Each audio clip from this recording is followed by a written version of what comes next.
বিমানবন্দর rail station থেকে আমাদের সাথে এই মুহূর্তে যোগ দিচ্ছেন সহকর্মী আলামিন হক অহন। অহন, ট্রেনগুলো কি ঠিক সময় মতো ছেড়েছে কিনা আজকে, আর ট্রেনের যাত্রী চাপ কেমন দেখছেন?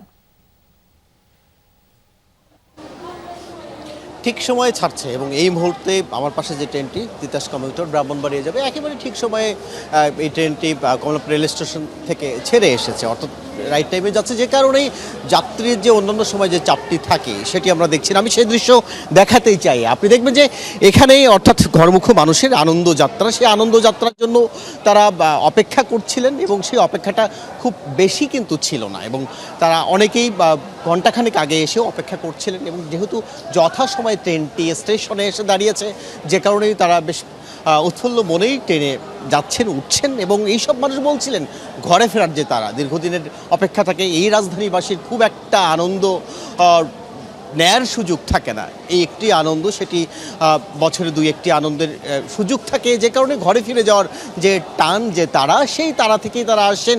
এবং আমি দেখছিলাম যে নিরাপত্তা ব্যবস্থাও বেশ কড়াকড়ি আছে, একেবারে যাদের টিকিট নেই তাদেরকে ভেতরে ঢুকতে দেওয়া হচ্ছে না এবং দূরপাল্লার যে ট্রেনগুলো ছিল, অর্থাৎ বেশি দূরে যাচ্ছে উত্তরাঞ্চলে যে ট্রেনগুলো ছিল, সেটির দুই একটিতে ছাদের যাত্রী বা যাতায়াত করছিলেন।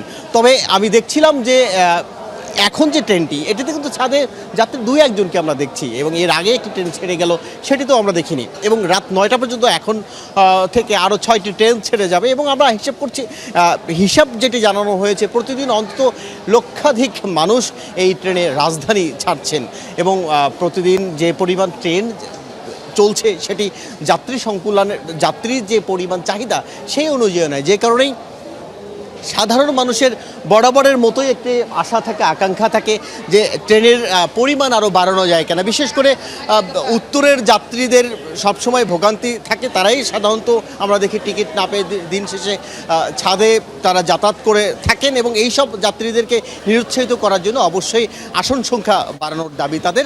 এবং একই সঙ্গে আমরা দেখছি যে মানুষ উৎফুল্ল মনেই ঘরে ফিরছেন ঈদ যাত্রায়। অহন, আপনাকে ধন্যবাদ আমাদের সাথে যোগ দেওয়ার জন্য।